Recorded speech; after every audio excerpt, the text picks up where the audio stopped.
Welcome to the program.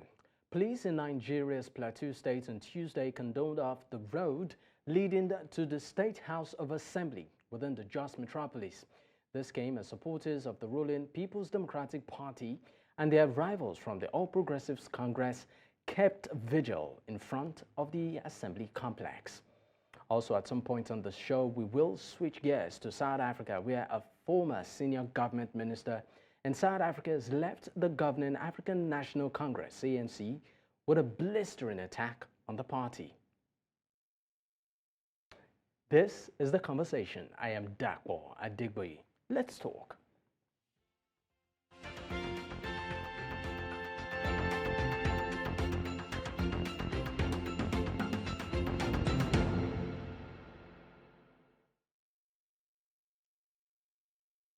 Police in Plateau State on Tuesday condoned off the road leading to the State House of Assembly within the Jos metropolis. This came as supporters of the ruling People's Democratic Party and their rivals from the All Progressives Congress kept vigil in front of the Assembly complex on Tuesday.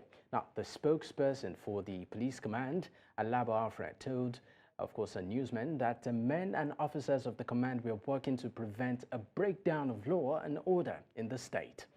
The State Assembly is in a state of uncertainty over the fate of the 16 People Democratic Party lawmakers sacked by the Court of Appeal.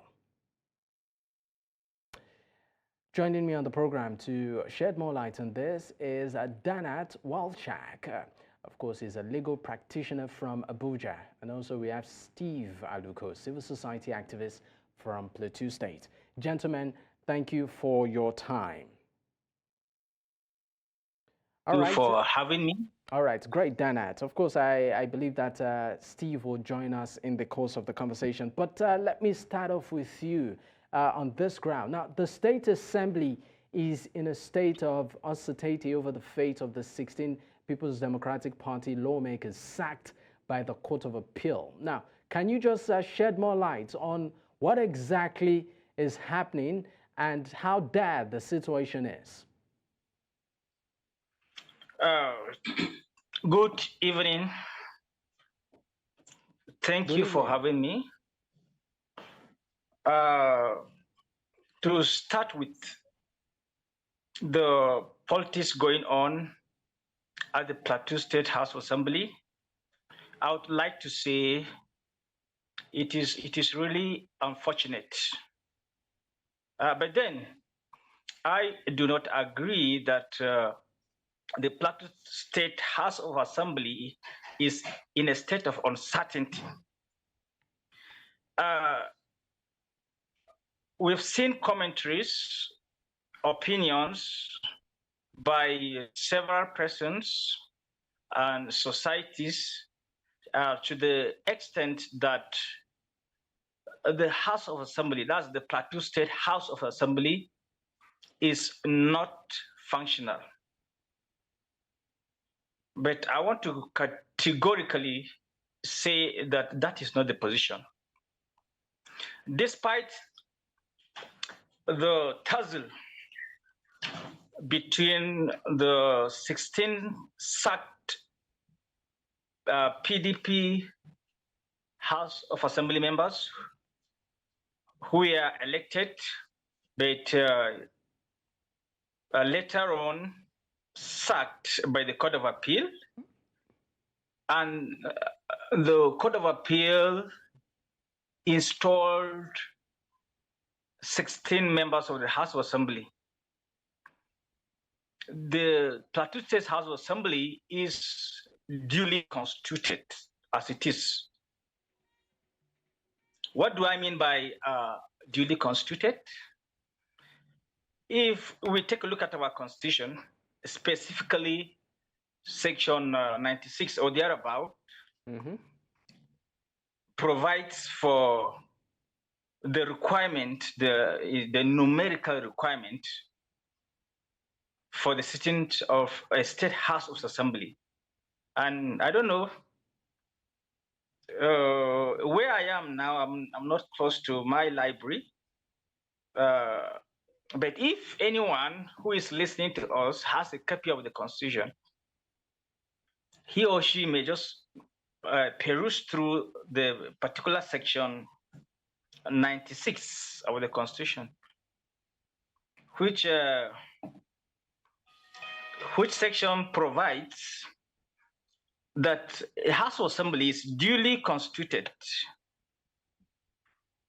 if it has a one-third of the total number of the House. Okay. One-third. One-third. That's, yes, 1 or 3. Okay. One-third of the total number of the House. And it's same thing in the case of the National Assembly. But that section that applies to the National Assembly is section 54 of the Constitution. Then for State Assembly is section 96. Danat, are you there? This is the total number of the Plateau State House of Assembly. Now, Plateau State House of Assembly is made up of 24 members. 24 members. Currently, we have 8 of them. So if you just take a look of your calculator, what is the one-third of 24? Of course, you agree with me that 8 is one-third of 24. Now, let's back to what happened yesterday. I would like to say what happened yesterday is as a result of suspicion by the two parties, the two warring parties. We are not at war. It's just politics at play in Plateau State. I want us to look at the foundation. Let's not forget that the foundation of all this problem, and which, if not corrected, will affect democracy not only in Plateau State, but in Nigeria as a whole. What do you consider the foundation of the problem? The foundation of this problem is what the Supreme Court has later described as the perverse and fraudulent judgment of the Court of Appeal. Is it as regards the governor of the state or the 16 PDP lawmakers? Yes, the 16 PDP SAC lawmakers and I think 2 senators, 5 House of Representative members. You know, their case constitutionally, you know, do terminate at the Court of Appeal. But that of the governor, he was lucky that his case went up to the Supreme Court. So the fact that gave up to the case, all the cases, the facts, the principles of law, and the issues are 100% the same. That's the issue in the cases or all the judgments that affect the National Assembly members, as well as the governor of the state. They are 100% the same. While I agree that the cases or those judgments constitutionally terminate at the Court of Appeal, well, I agree like that. But if you look at the pronouncement of the Supreme Court in the case of the governor, where the justices they make remarks in the course of the judgment, they make some remarks about the fate, and they express their sympathy to those that were unfairly, those that were unfairly sacked by the Court of Appeal. Okay, I mean, just to to give this some sort of context. Now, in sacking the 16, PDP lawmakers, the appellate court declared APC candidates as the winner of the March 18th, 2023 House of Assembly polls. Now, let's talk about the legal justification of this move, which is the bone of contention right here, before we, dovetail into other matters as regards their swearing in and also, that of the governor. The legal justification of this, right? Because what this 16 lawmakers are requesting is that what happened to the governor, where his judgment was reversed, also becomes applicable to them. Now, do you think, that the court actually, was justified in sacking these 16 PDP lawmakers, as stipulated, by their constitution and also by the law? Absolutely not. Absolutely. So you are saying it's a miscarriage of justice? If there is a word that is more than miscarriage of justice, that is what happened. Never in my life have I seen a judgment, to borrow the words of the Supreme Court, that is as fraudulent and perverse as this. Now, while we talk about the case, the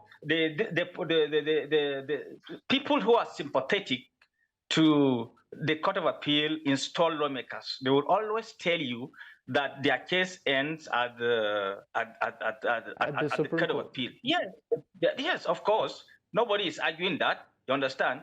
But then, if you say you are only looking at the case, right? What about the issues? What about the issues, the facts, and the principle of law? What about those ones? Are they not 100% the same?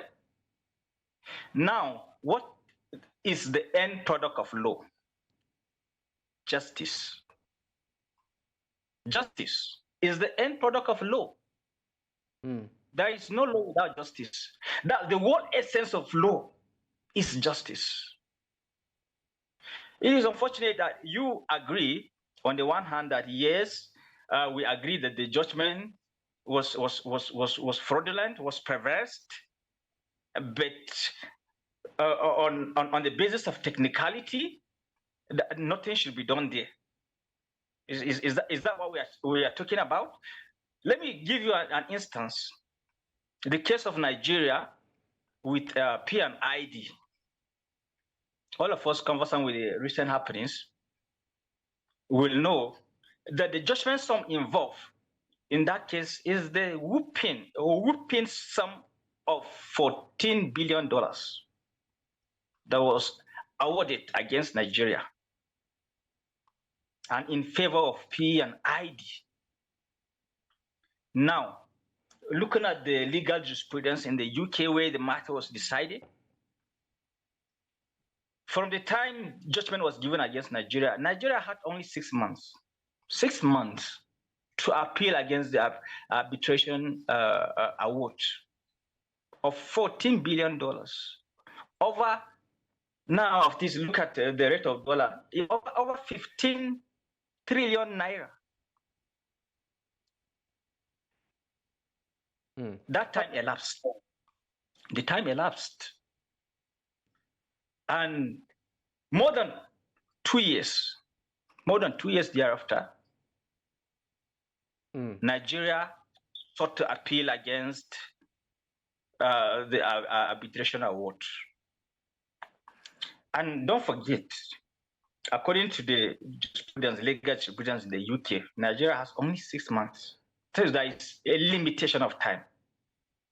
But because justice is the essence of law, justice is the end product of law, what the judge in that matter did was to give Nigeria the opportunity. So they went beyond the law. So I understand the context you're trying to, of course, the scenario you're trying to paint. But my question to you is, now, do you think that the demands of these lawmakers, the sacked lawmakers, can be heeded to in any way? Do you see a reversal of their judgments, initial judgments, and their mandates restored? It should be. ordinarily, if we are a country that wants justice, see, the judiciary has the power to do everything. Law is made for man. Man is not made for law. So if I see or hear anybody harping on the fact that because the time has elapsed, because it is an election matter, because the constitution says it's a terminate, so nothing should be done, even when you accept that there is a miscarriage of justice. It is a thing of pity. I'm a Christian. Just take a look at the parable of the Sabbath day in the Bible, where some things during the olden days were prohibited. It was considered a sin to walk on a Sabbath day. And there was this story where Jesus healed on a Sabbath day, and they were accusing Jesus that you are not supposed to walk on a Sunday, on a Sabbath day. Sorry, Sabbath day is not even Sunday. On a Sabbath day.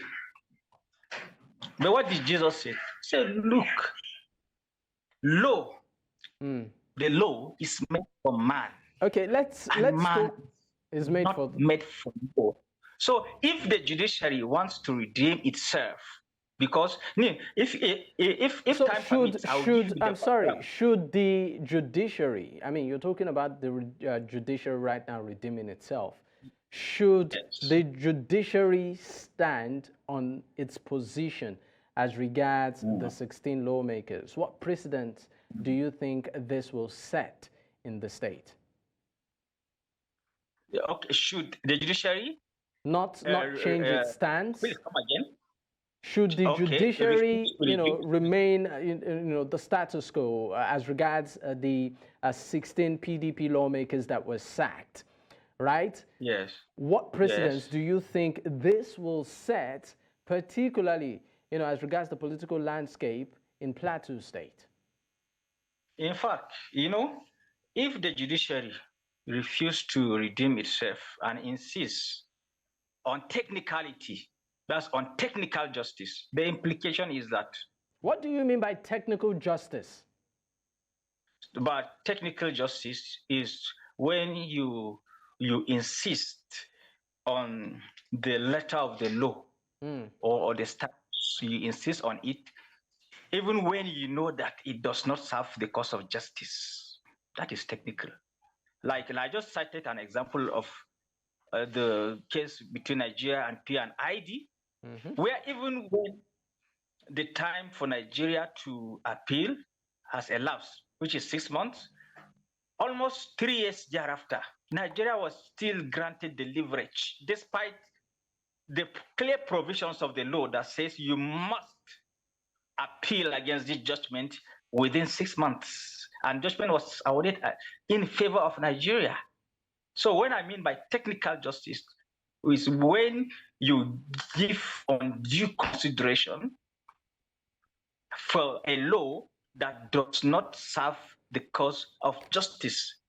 That's what we call doctrine of necessity. That's why I say the judiciary, if it wants to redeem itself, it can invoke that doctrine of necessity, maybe by coming up with practice direction that would seize the issues. Get me very well. People talk a lot about the case, but they forget about the issues. They forget about the principle of law in those cases, and the facts, which are in all force, 100% the same. And the Supreme Court has made a pronouncement on those issues, on the facts and on the issues involved, the principle of law too. The Supreme Court has come to a logical conclusion, and rightly so, that the judgment of the Court of Appeal sacking those lawmakers is perverse and it is fraudulent. All right. Just before I let you go, what do you see happening as regards the political landscape in the coming days or weeks as regards this issue in Plateau State? Well, sometimes back, the governor of the state made a call for a political solution. So now we are now left. See, it would be difficult for you to stop people from going to court, no matter how you seek to punish people for trying to seek justice. It would be difficult to, if someone who has been injured, for you to say he should not go to court. You understand?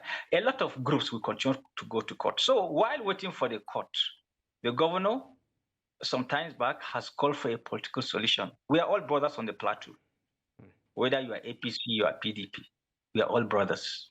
We are all brothers on the plateau. So I see a political solution coming in.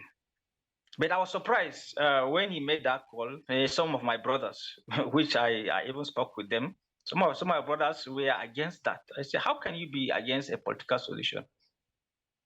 So in this, while we are trying to explore the law, a political solution will be the best at the end of the day for Plateau State.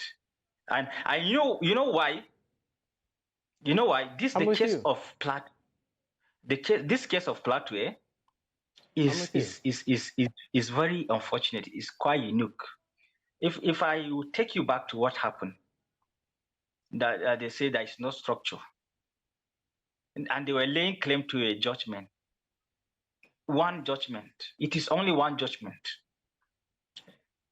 Forget about anybody telling you there are several judgments. It's a lie. There is only one judgment where a Congress of the PDP was nullified, and the PDP was asked to conduct a fresh Congress. And this judgment was delivered by Honorable Justice Gang of the Plateau State High Court in 2020. As we all know, as all parties have accepted, that there was a repeated Congress. In compliance with that judgment of 2020, I'm just trying to take you to the background. And clearly, clearly in that judgment, it was stated that PDP should conduct a fresh Congress into the State Executive Council. See, underline the word State Executive Council. But do you know what our brothers did? Our brothers in the APC. I was surprised when I saw their process. Maybe I will still find time and I will expose these things. By the time we tell ourselves the truth, we can now come back, we settle. We tell ourselves the truth, then we settle, we become brothers again. Now, talking about settling, right? I mean, we know of the relative peace in Plateau State. Just around Christmas, we know what happened last year, and early this year too, talking about the fragile nature of peace on the plateau. Now, looking at this particular issue again, what do you see in terms of it impacting the relative peace being experienced on the plateau? How much of an impact do you think, if this issue is not amicably resolved, this would have on peace on the plateau? Honestly, as you could see yesterday, if not for the divine intervention of God and our leaders and the security personnel, something very unfortunate might have happened yesterday. So I trust, in as much as I trust our maturity and the kind of leaders we have on the plateau, but on both sides, this issue would have generated a lot, because this is like you are denying a whole constituency, 16 constituency. And when some people will tell you that if you don't allow this Court of Appeal installed, that you are denying the 16 members of representation. Are they the ones complaining? Do they tell you that they want anybody that they rejected on the ballot to represent them, even when you admit that the judgment that gave them that mandate is fraudulent, it is perverse? So it is left for us to come and see what is the impulse of the majority of people in those affected constituencies. What do they want? This is democracy. What do they want? If we agree that we must not insist on the law at the expense of justice, then democracy naturally it expects that we feel the impulse of the people. After getting the impulse of the people, then we see how we can do out of court or amicable resolution of this matter. That's a political solution. If not, Plateau, as you rightly said, is really fragile. We are trying to work. We are trying to recover from this series of attacks, killings here and there. Okay. So, and that's why I want to call on the judiciary. I want to call on the judiciary to look. We are taught from year one that the word essence of law is justice.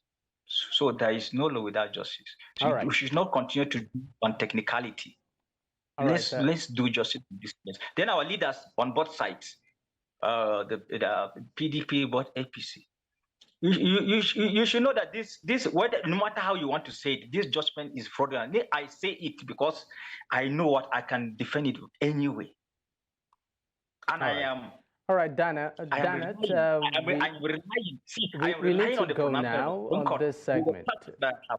We need to go now, Danat, on this segment. Danat Walshak, Barminas, thank you so much for your time. Legal practitioner from Abuja, Nigeria. Once again, thank you.